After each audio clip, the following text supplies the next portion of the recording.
ஒட்டகங்கள்னால தண்ணீரில் நீந்த முடிகிறதில்ல. உலகத்தில் வாழ்ந்துட்டு இருக்கக்கூடிய பாலூட்டி இனங்கள்லேயே அதிகப்படியான ஒரு வெப்பநிலையை தாங்கக்கூடிய ஒரு இனமாக ஒட்டகங்கள் இருக்குது.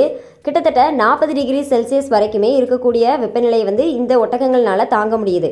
அதே போல் அதிகப்படியான ஒரு தண்ணீர் தாகம் எடுத்துச்சு அப்படின்னா ஒட்டகங்கள்னால 10 நிமிஷத்தில் 100 லிட்டர் வரைக்கும் தண்ணீரை குடிக்க முடியுது. அதிகப்படியான மணல் காற்றுகளை தாங்கிறது விதமாக ஒட்டகங்களுக்கு 3 அடுக்கு கண்ணிமைகள் இருக்குது.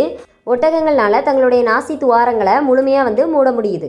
ஒட்டகங்கள்னால பல வாரம் வரைக்குமே உணவு தண்ணி இல்லாமல் வாழ முடியுது. காரணம் என்ன அப்படின்னா ஒட்டகங்களினுடைய முதுகில் இருக்கக்கூடிய அந்த கொழுப்பு கட்டி தான். அந்த கொழுப்பு கட்டி உணவு பற்றாக்குறை ஏற்படும் பட்சத்தில் ஒட்டகங்களுக்கு ஆற்றலை கொடுக்குது. சூரிய ஒளியில இருந்து ஒட்டகங்களை பாதுகாப்பாக வச்சுக்கிறதுக்கு இந்த கொழுப்பு கட்டிகள் உதவுது. உடல் வெப்பநிலையை சீர்படுத்தி குளிர்ச்சியாக வச்சுக்கவும் உதவுது. கேமல் பாக்ஸ் அப்படிங்கிற ஒரு வைரஸ் மூலமாக ஏற்படக்கூடிய ஒரு தொற்று நோய் அப்படிங்கிறது பெரும்பாலும் ஒட்டகங்களுக்கு ஏற்படக்கூடிய ஒரு நோயாகவே இருக்குது.